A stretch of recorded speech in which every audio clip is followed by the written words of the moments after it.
Tuesday at Royal Ascot is just a cracker with plenty of good races to look forward to. In terms of quality, it's perhaps the best day's racing on offer. Of course, you've got Frankel going in his race. You've got the King's Stand, the St James's Palace to look forward to as well. And we're going to talk about the speedsters and Bated Breath, of course, who bounded back into our consciousness with a really smooth performance last time out when he beat Soul Power, a couple who could bang heads again at the Royal Meeting. Yes, and if Britain's going to keep the King's Stand at home this year and thwart the Aussies and the Hong Kong, Irish, etc., this looks the likeliest lad.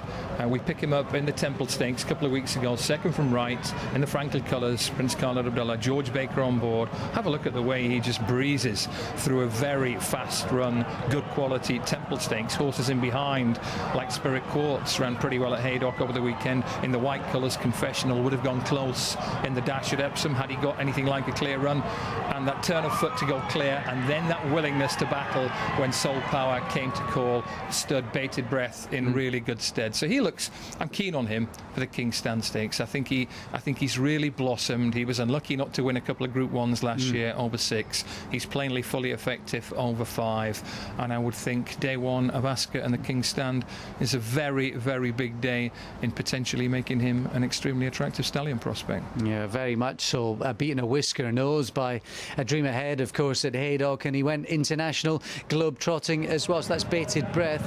We can take a look at that particular race. Of course, this is a tail end of the season on slower ground. That ability to perform at 6 furlongs, is that an advantage in a race like the King's Stand? With a stiffish finish, yeah. Second right, Soul Power didn't run his race on that occasion.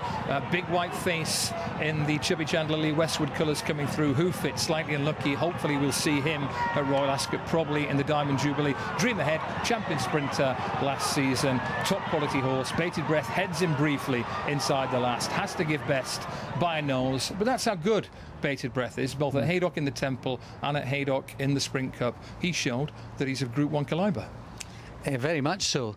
Of course, Hortensia is in there as well for our Pan-Pacific cousins, and they think that they're going to win it with that particular horse. Stoner Falco will be keeping an eye on what engagement he has coming up next time, whether it's handicap or pattern races, because he looked pretty good at Epsom. But what about the challengers? Well, just to run through them, Hortensia is legit, make no mistake about it. Have a look at the way she swept from last to first to win the big sprint on Dubai World Cup Day on turf. She beat Soul Power on that occasion. Soul Power keeps just finding one or two too good in the top races. I'd be really surprised if Mig Easterby turned Hoofit out on day one. 5 furlongs at Ascot would probably take him off his feet. Little Bridge and Joy and Fun are 2 solid Hong Kong Far Eastern raiders. The one I would keep an eye on there, and you can get bigger than that, I think, if you look around, is WizKid. If you look back on Racing Replay on Racing UK from Sunday at Chantilly, you'll see WizKid making some pretty smart sprinters look very, very ordinary in the Prix de Gros Chêne, and she could be an interesting one, not least because she's been to Ascot once and ran a belter when just beaten by Deacon Blues on Champions Day. Could be a good opening day at Royal Ascot for the Brits.